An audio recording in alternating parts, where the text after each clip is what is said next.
Se você não sabe nada de JavaScript, eu normalmente gosto de recomendar que você comece estudando Cypress mesmo que você não saiba nada de JavaScript, porque você pode estudar as duas coisas em paralelo, né?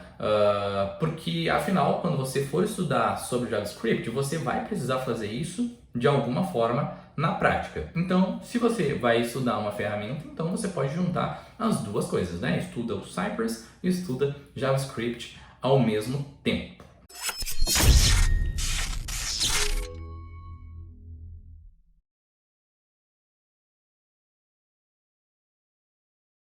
Fala pessoal, sejam muito bem-vindos a mais um vídeo do nosso quadro, da nossa série de perguntas e respostas aqui do canal Agilizei. O meu nome é Samuel Lucas e o meu objetivo aqui é te ajudar a dominar a automação de testes. Mas eu sei que no meio dessa jornada surgem muitas dúvidas, surgem muitos questionamentos e muitas vezes vocês acabam ficando até um pouco perdidos, né? E muitas dessas dúvidas vocês nos trazem através das nossas redes sociais, né? LinkedIn, Instagram do Agilizei, todos os lugares onde a gente compartilha conteúdos diariamente. E na nossa primeira edição do Perguntas e Respostas aqui do canal Agilizei, nós fizemos uma edição especial para os nossos alunos do Agilizei Bootcamp, nosso programa de formação em automação de testes, e hoje eu vou fazer um novo episódio especial, só que dessa vez respondendo as perguntas que vocês fizeram aqui no nosso canal no YouTube. Então, se você em algum momento fez alguma pergunta aqui no nosso canal no YouTube, em algum dos vídeos, a gente tem inúmeros vídeos, né? Então, se você fez alguma pergunta aí, fica de olho aqui no vídeo, porque pode ser que uma das suas perguntas tenha sido respondida aqui. E se você ainda não fez uma pergunta aqui no nosso canal, não perde tempo. Aproveita, porque toda semana eu vou vir aqui e vou responder as perguntas de vocês, vou trazer exemplos, vou trazer referências para vocês pesquisarem, vou trazer, enfim, né, compartilhar um pouco da minha experiência e um pouco de conhecimento para ajudar vocês nessa jornada para dominar a automação de testes. Hoje eu separei aqui, deixa eu conferir, 7 perguntas de diferentes vídeos aqui do nosso canal no YouTube. Então, vou começar aqui a responder as perguntas, vou falar sempre a pergunta e qual o vídeo. Então, se porventura, quando eu falar o vídeo, você ainda não assistiu o vídeo, já vai anotando, já pega um papel e caneta e já abre um bloco de notas para você ir anotando tanto as coisas que a gente vai estar compartilhando aqui com vocês, quanto, né, os vídeos, caso você ainda não tenha assistido, tá bom? Então, sem mais delongas, bora para a nossa primeira pergunta. E a primeira pergunta é do Rivelino Nascimento. Ele fez essa pergunta no vídeo Testes de API com Cypress, uma participação que a gente fez junto com o Maximiliano, na verdade o Max fez aqui no canal, na segunda edição do nosso quadro Pair Testing. E o Rivelino perguntou o seguinte: primeiramente, parabéns pelo vídeo, tamo junto, Rivelino. Gostaria de saber se tem como testar API GraphQL com o Cypress. Show de bola, excelente pergunta, Rivelino. Bom, vamos lá. Primeiramente, vamos distinguir aqui, caso você nunca tenha ouvido falar sobre essa sopa de letrinhas chamada GraphQL. GraphQL é um padrão de arquitetura para APIs. Um dos padrões de arquitetura mais populares do nosso mercado de desenvolvimento de software, testes que normalmente que a gente ouve falar quando a gente está começando a trabalhar com API, é o padrão REST, né? Aquele que segue o protocolo HTTP à risca, usa praticamente todos os verbos do protocolo HTTP, né? O GET, o POST para publicar, para criar um recurso, PUT para atualizar um recurso, patch, delete, get. Esse é o padrão de arquitetura REST. E a gente tem um outro padrão de arquitetura que é o GraphQL, ok? O Cypress, ele não é importante lembrar que ele não é uma ferramenta criada para testes de APIs. A gente tem ferramentas criadas para essa finalidade, como o Rest Assured. No universo Node, né, a gente tem o Supertest, tem o Frisbee, a gente pode criar uma coisinha ali usando até o próprio SHA-HTTP. A gente tem recursos do próprio Node voltados para APIs, mas o Cypress ele tem um recurso, um comando, né, que nos permite fazer requisições, ok? Esse comando é o comando request. Então, toda vez que você usa o comando sci.request, você está fazendo uma requisição para uma chamada HTTP, que pode ser uma chamada implementada, né, usando o padrão REST ou o padrão GraphQL. O que a gente faz quando a gente chama o comando sci.request? Basicamente, nós estamos emulando, nós estamos imitando o comportamento que o navegador faria quando fosse requisitado, né, para fazer um determinado request, né, uma requisição lá para o nosso servidor. Então, trazendo aqui, dando um overview aqui da resposta, né, recapitulando brevemente. GraphQL é um padrão de arquitetura assim como o REST, né, não dá nem para dizer que é similar para não confundir um pouco vocês. O Cypress, ele não é uma ferramenta voltada para testes de APIs, a gente tem ferramentas voltadas para isso, porém a gente consegue sim interagir com APIs através de alguns comandos do Cypress, como o comando sci.request, e quando a gente faz isso, nós estamos nós estamos interagindo com a API assim como o nosso navegador faria. Nestes casos, nós podemos interagir tanto com APIs REST quanto com APIs GraphQL. Inclusive, na última edição da nossa Semana Agilizei, né, a Semana Agilizei 4.0, onde nós interagimos, né, nós automatizamos alguns fluxos dentro de um clone do Twitter. Essa aplicação que nós testamos, né, exploramos ao longo da edição da Semana Agilizei, nós usamos uma aplicação que usa GraphQL por baixo dos panos, né? Então, a Semana Agilizei, para quem não conhece, também é um evento que a gente faz periodicamente aqui no Agilizei para ajudar pessoas a saírem do zero e aprenderem a automação de testes na prática. E na última edição da Semana Agilizei, apesar de que não sei quando você vai estar assistindo esse vídeo, né? Mas na quarta edição da Semana Agilizei, nós exploramos uma aplicação que usa GraphQL por baixo dos panos e funcionou super bem. Legal, Rivelino? Então, muito obrigado pela sua pergunta. Espero que tenha respondido. Se você está assistindo, deixe aí nos comentários o que achou da resposta, se foi claro ou não. Bora para a nossa próxima pergunta. E a próxima pergunta é do Eric Mota. Ele fez a pergunta no vídeo Cypress adicionando mais testes, background login e data sci. É o segundo vídeo de uma série de 4 vídeos do curso gratuito Cypress do Zero ao Report. E o Eric perguntou o seguinte: excelente vídeo, Samuel. Mandou aqui, muito obrigado, Eric, tamo junto. E ele mandou o seguinte: você poderia nos dizer quais extensões do VS Code você está usando para auxiliar na sintaxe?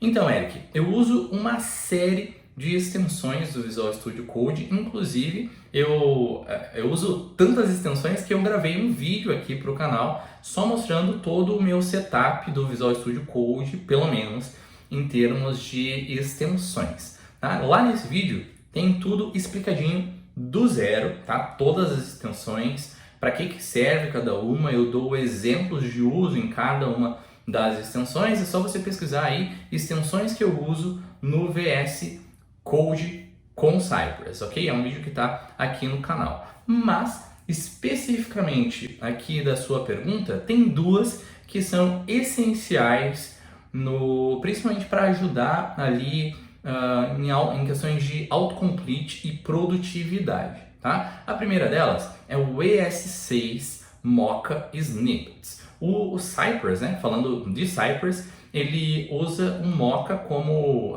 ele tem um Mocha como ferramenta, vamos dizer assim, embutida em sua arquitetura, tá? Talvez embutida não é a melhor palavra, né? Mas ele tem o Mocha, né, dentro de sua arquitetura, e isso nos dá a possibilidade de trabalhar com a sintaxe do mock, né? Então, a gente tem ali as palavras-chave, né? Describe, context, o próprio it, e dentro desse contexto, por a gente já ter essas palavras-chave, né? E uma sintaxe de usar arrow functions ou funções, enfim, descrição dos testes, o ES6 Mock Snippets nos dá a possibilidade de criar trechos, né, os blocos de código do Mocha com literalmente somente alguns caracteres, né? Então a galera vê muito aqui nos vídeos, eu às vezes digito só DES, dou um tab e ele já completa ali com describe, né? Ou eu posso colocar, às vezes eu uso bastante o it e dou um tab também e ele já completa com todo o bloco. Essa é uma extensão que ajuda muito em termos de produtividade, o ES6 Mocha Snippets. E tem uma outra que é relacionada ao Cypress, que é o Cypress Helper. Essa Cypress Helper, ela tem, além de trazer algumas funcionalidades bacanas ali, como o autocomplete de features, de aliases do Cypress, ela ajuda em algumas questões de autocomplete também. Então, enfim, né? São várias extensões, eu uso pelo menos umas 6 ali, cada uma tem a sua finalidade, não são extensões obrigatórias, tá? Isso é muito importante dizer também, mas como o próprio Eric aqui comentou, são extensões que a gente pode usar para auxiliar na sintaxe e também questões de produtividade, né? Para você não precisar ficar digitando toda vez aquele mesmo código. É bom você digitar pelo menos uma vez para entender como aquilo ali funciona, mas depois que você já entendeu, que você mais vai querer é ter velocidade no que você está criando. Então, pelo menos essas duas extensões aí, e deixo a sugestão de você conferir esse vídeo para ver todas as outras e ver exemplos aí delas funcionando aqui no canal. ES6 Mock Snippets e Cypress Helper. Beleza, Eric? Novamente, se você também estiver assistindo esse vídeo, depois comenta aí o que você achou da resposta, se respondeu, o que achou das extensões e tudo mais. Bora para a nossa próxima pergunta. A Railane Passos, aluna do Agilizei Bootcamp, inclusive, perguntou o seguinte. Ela perguntou no vídeo Cypress, o essencial em um mind map, um vídeo onde a gente mostra tudo que é essencial que você saiba sobre Cypress em um mapa mental, e ela perguntou o seguinte: Samuel, qual a diferença de testes end-to-end e interface de usuário? Excelente pergunta também, Railane, muito obrigado pela contribuição. Bom, existem inúmeras definições e eu sei que muitas vezes isso fica confuso, tá? Eu gosto de adotar uma convenção que, para mim, né, no meu caso, ajudou a esclarecer um pouco qual que é o limite de cada tipo de testes, né? Falando em testes end-to-end e testes de interface de usuário. Vamos lá. Quando a gente fala de uma aplicação web, né, normalmente essa aplicação web ela vai interagir de alguma forma com uma aplicação do lado do servidor. Por exemplo, vou pegar uma aplicação bem simples, digamos, seja uma aplicação de cadastro, né? Normalmente é uma aplicação de cadastro que a gente acaba falando, né? Mas tudo bem. Essa aplicação ela vai ter o seu front-end, né, que é a parte web, e ela vai ter o seu back-end, que é a API, onde a gente vai armazenar os dados, né, vai envolver ali a API, o que roda no servidor, o banco de dados, regras de negócio e tudo mais.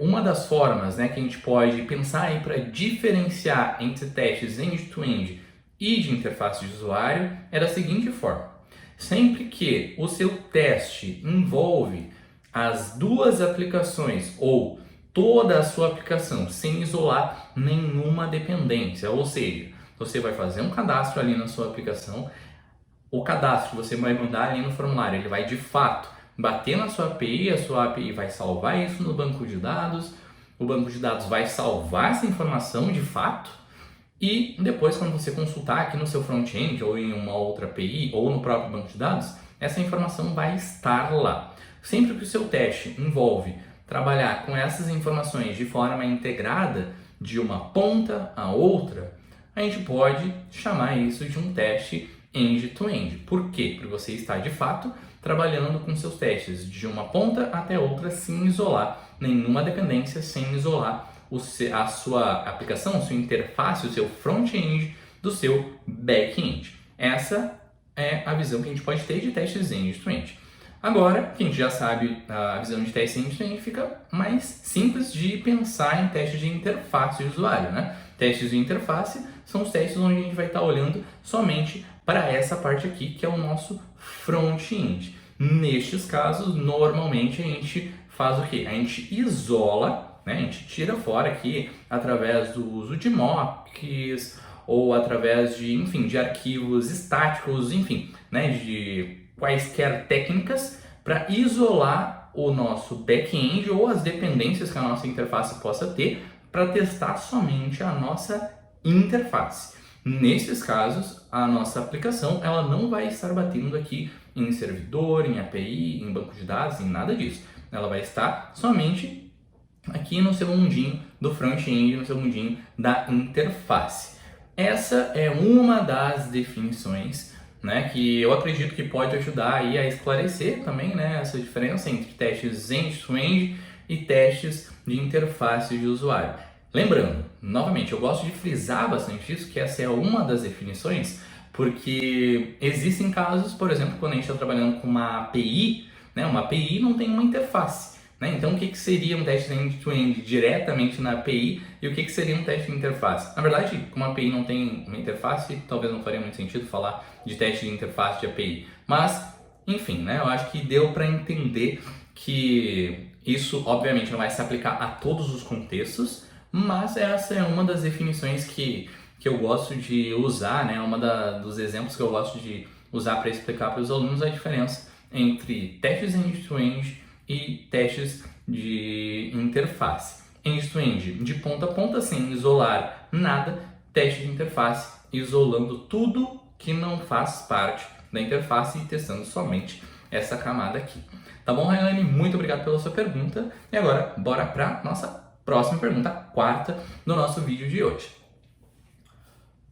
O Historinhas Divertidas perguntou no vídeo do Natan Dariva, a primeira edição ali do nosso Thundercast, uma série que a gente gravou aqui no Agilizei, né, de podcast, conversando com alguns convidados e com alguns alunos. E o Historinhas mandou o seguinte: qual o nível mínimo necessário em JavaScript para se aventurar em Cypress? Obrigado pela pergunta.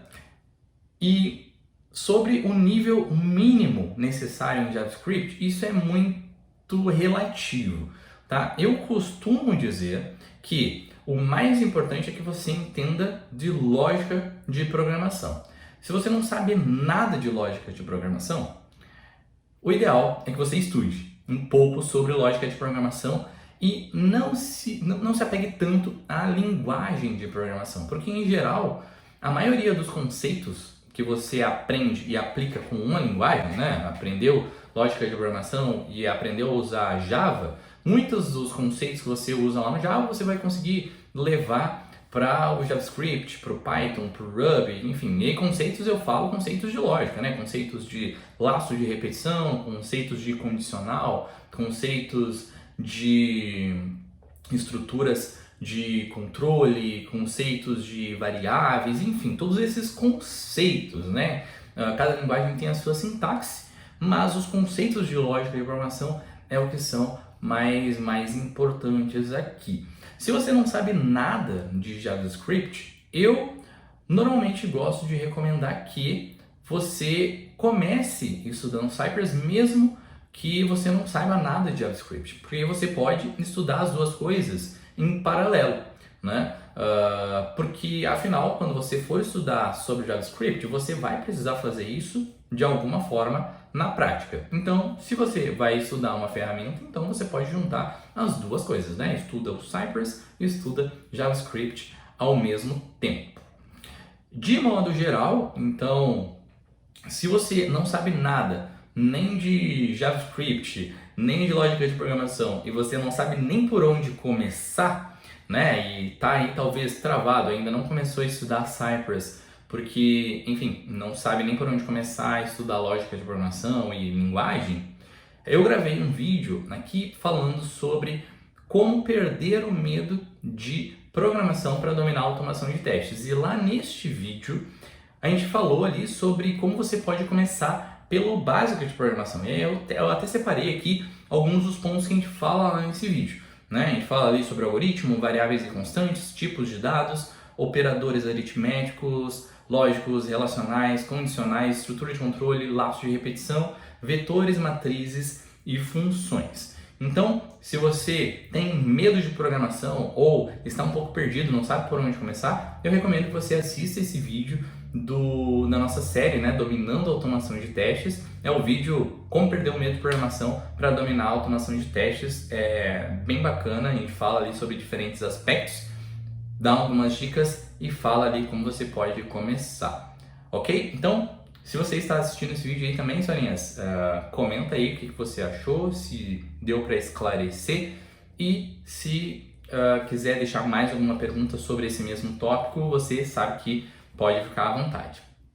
Legal? Então, bora para a nossa próxima pergunta, que é a pergunta do Guilherme Iwassi. Eu acho que é Iwassi, tá? Ele perguntou no vídeo Conhecendo Start Server and Test, que é a segunda edição da Agile Drops. Nesse vídeo a gente fala sobre sobre uma estratégia ali que a gente pode utilizar, né, um plugin que a gente pode usar para iniciar o servidor da aplicação e aguardar até que ele esteja de pé para só então iniciar os testes. Ele resolve um problema muito comum para quem testa as aplicações subindo a aplicação que vai ser testada localmente ou enfim no servidor, né? E ele perguntou o seguinte, dentro desse contexto, ele perguntou: o Cypress necessita estar no mesmo diretório da aplicação? Então, Guilherme, depende, tá? Eu já trabalhei nos dois contextos. Já trabalhei em contextos onde o Cypress, eu tinha acesso ao código-fonte, então nesse contexto o Cypress ele ficava o pacote Cypress, né, ficava dentro do mesmo diretório ali, dentro da mesma estrutura da aplicação. Compartilhava, né, o mesmo node módulo, eles compartilhavam o mesmo package, JSON. Então, nesse contexto, o Cypress ficava no mesmo diretório, porque eu tinha acesso ao código-fonte da aplicação. Mas eu também já atuei em contextos onde eu não tinha acesso ao código-fonte da aplicação, e aí, nesses casos, o Cypress não ficava no mesmo diretório, né? Para o contexto ali do Start Server and Test, você não precisa necessariamente ter o Cypress no mesmo diretório da aplicação. O importante é que você configure ali os scripts certinho, né, para que eles sejam executados na ordem correta, né? Então você vai ter o Start Server and Test. É importante que você primeiro faça os comandos ali para subir a sua aplicação usando o próprio Start Server and Test, né? Passe as tasks corretas para que o próprio plugin se encarregue de aguardar a aplicação estar de pé para só então iniciar os testes. Senão o que acontece, né, nesses casos aí é de o teste iniciar antes da aplicação estar de pé, e aí muitos testes falham porque a aplicação ainda não estava de pé. E isso não é legal, isso nos dá falsos negativos, né? Testes que falharam, mas não por um motivo real, e sim porque a aplicação ainda não estava de pé. Então, em resumo, Guilherme, existem os dois contextos, mas aí respondendo para o seu contexto do vídeo, né, Start Server and Test, não precisa estar no mesmo diretório da aplicação. Se não tiver, vai funcionar da mesma forma. O importante é que tenha o Cypress instalado aí no momento que você vai executar, independente de onde você está chamando a execução dos seus testes, beleza? Bora para a nossa próxima pergunta, que é a seguinte: Vivendo até o possível mandou no nosso vídeo extensões VS Code que eu uso com Cypress, vídeo que eu falei um pouquinho mais no início aqui do nosso vídeo de hoje. Ele perguntou o seguinte: para debugar no Cypress, somente o scI.log ou alguma extensão diferente? Excelente pergunta, vivendo até o possível. E o Cypress, por ele rodar no navegador, ele tem dois comandos que você pode utilizar ali para te ajudar a debugar os seus testes, né, enquanto você está desenvolvendo. Um deles é um comando, claro, tem o comando scilog, né, que você pode logar qualquer informação no seu enquanto executa os seus testes. Você pode utilizar o scil.pause, então você vai estar executando ali os seus testes, você pode literalmente pausar a execução em qualquer momento, seja para fazer alguma ação manual, alguma intervenção manual ou para investigar alguma coisa, tá? Você pode usar o scil.pause e tem um comando chamado debugger, né? Debugger mesmo. Você coloca isso em qualquer parte ali do seu teste e ele vai colocar no próprio navegador ali um debugger, né? Assim como você pode fazer com aplicações JavaScript. Então, essas são algumas opções que eu me lembro de cabeça que você pode utilizar para debugar os seus testes com Cypress, ok? Recomendo que você teste essas opções e se você pesquisar na documentação do Cypress, lá tem também uma seção específica só para debugging, né? Debugging, acho que é debugging. E lá eles explicam como você pode, né, trabalhar com debugging aí dentro do seu contexto de testes, ok? Então, bora para a nossa última pergunta do vídeo de hoje, que é o vídeo da Mentoriza QA.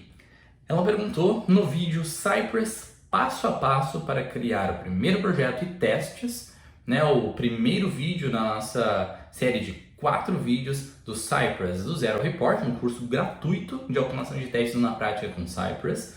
Ela perguntou o seguinte: Samuel, eu consigo criar um projeto de automação em Cypress para mobile? Essa é uma das perguntas que a galera mais tem dúvidas, né? E eu vou explicar aqui, assim como eu fiz no caso da web, acho que uma das primeiras perguntas lá, né? Quem falou de GraphQL e, enfim, de APIs, eu vou explicar aqui o que dá para fazer e o que não dá para fazer. Quando a gente fala aqui da pergunta, né? Então, primeiro, agradecendo aí a Isa, obrigado pela pergunta. E quando a gente fala sobre mobile, a primeira coisa que a gente precisa fazer é diferenciar os diferentes tipos de aplicações mobile que nós temos. Existem inúmeras, mas a gente pode categorizar aqui para o nosso exemplo em pelo menos duas, tá? Existem aplicações mobile responsivas, que são aplicações que mudam, né, a sua disposição na tela de acordo com a resolução e com o tamanho de tela que a gente está vendo aquela aplicação. Por exemplo, o Facebook, quando você abre o Facebook na sua tela de computador, no seu desktop, o Facebook vai ter um visual. Se você diminuir, né, ou abrir o site do Facebook, não o aplicativo, o site no seu celular, ele vai ter um outro visual. Inclusive, em alguns casos, alguns sites, eles têm até outro endereço, né? Tipo, ó, por exemplo, site.com e aí quando é no mobile é um m.site.com, né? Existem cenários assim. Então a gente tem casos de aplicações responsivas, ok? Aplicações mobile que rodam no navegador e que mudam a sua disposição de acordo com a resolução, né? São aplicações responsivas. E a gente tem aplicações instaláveis, né? Que é aquele aplicativo que você baixa na loja, na Play Store ou na Apple Store e instala no seu celular, né? São as nossas aplicações instaláveis, né? E aí não vamos entrar aqui em mérito de aplicações híbridas, nativas, isso não é relevante aqui para o nosso contexto. A gente tem esse contexto, então, aplicações responsivas e aplicações instaláveis, ok? Com o Cypress, a gente pode trabalhar com aplicações que estão rodando no navegador. Então, nesses casos de aplicações responsivas, né? Por exemplo, se você tem um site e esse site ele é responsível quando ele abre no navegador em uma determinada resolução, ele é responsivo, você consegue testar essa versão do seu site de forma responsiva usando o Cypress. Importante é que você vai seguir usando o navegador do sistema operacional do seu computador. Tá? O Cypress, você não vai estar rodando os seus testes no navegador que está no seu celular, por exemplo. Isso, por enquanto, não é possível, ok? Então, a única coisa que você vai estar fazendo é ajustando a resolução ali para a resolução mobile da sua aplicação, vai abrir a sua aplicação e vai conseguir fazer os testes.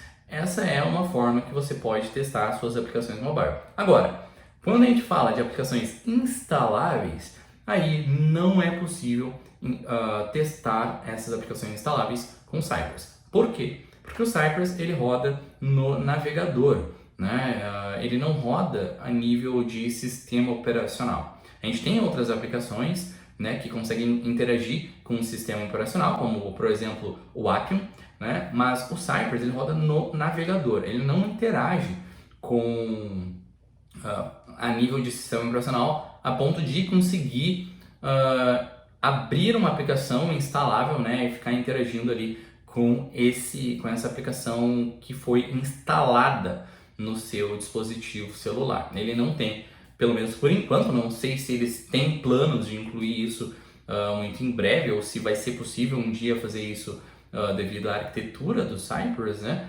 Mas por hora não tem como fazer isso, ok?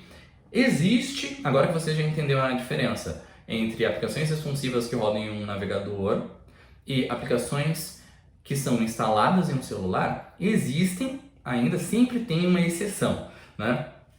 Existe uma exceção à regra, que são aplicações que são desenvolvidas usando tecnologias web e que depois são empacotadas para serem instaladas no celular. Então, existem casos com React que a gente pode fazer isso, existem casos onde a gente pode fazer com o Vue, por exemplo, com Ionic, a gente pode fazer isso também. Então, tem algumas tecnologias que a gente pode desenvolver usando tecnologias web, tipo HTML, CSS, rodar nossa aplicação enquanto está desenvolvendo no nosso navegador, e aí depois que está funcional, que concluímos o desenvolvimento, ou quando queremos usar alguma funcionalidade nativa, né, aí sim a gente gera um pacote para instalar a nossa aplicação no nosso dispositivo celular.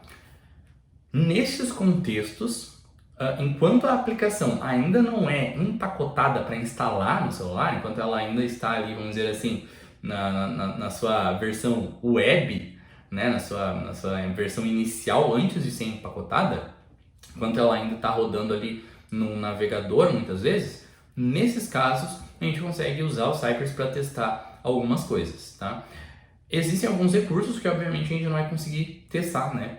Principalmente recursos como questões nativas, né, do dispositivo. Alguns recursos a gente não consegue trabalhar, mas a gente tem essa exceção, né? Então existem inclusive projetos de exemplo usando o Ionic, usando o próprio React para usar o Cypress para testar essas aplicações enquanto elas estão ali na sua versão web antes de serem empacotadas para instalar de fato no dispositivo celular. Então, né, eu não quis trazer isso no início para antes, né, explicar a diferença entre aplicações rodando no navegador e aplicações rodando instaladas no dispositivo, mas agora que vocês já entenderam, a gente pode falar um pouco sobre essa exceção à regra, que é bem interessante. Recomendo que vocês leiam também um pouco sobre isso.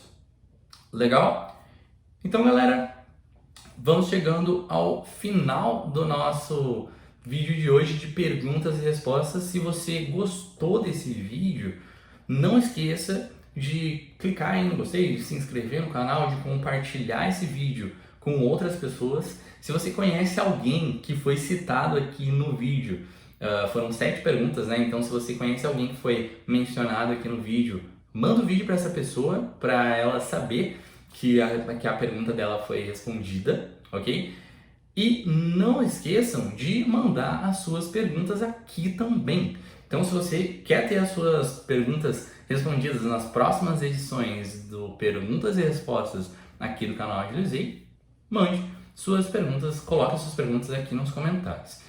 Lá no canal Agilizei não, né? Nós estamos no canal Agilizei, mas lá no Instagram eu também diariamente abro caixinha de perguntas e abro deixa o canal aberto, né, para vocês mandarem mensagem no direct. Então, se você ainda não acompanha o Agilizei no Instagram, a gente troca ideias todos os dias lá pelo Instagram. É @agilizei.com. É só você seguir lá, mandar a sua pergunta, chamar no direct, que a gente vai ter o maior prazer em ajudar. Quem sabe a gente não faz uma próxima edição especial aí com as perguntas do Instagram. Mas não vou deixar mais spoiler aqui para vocês.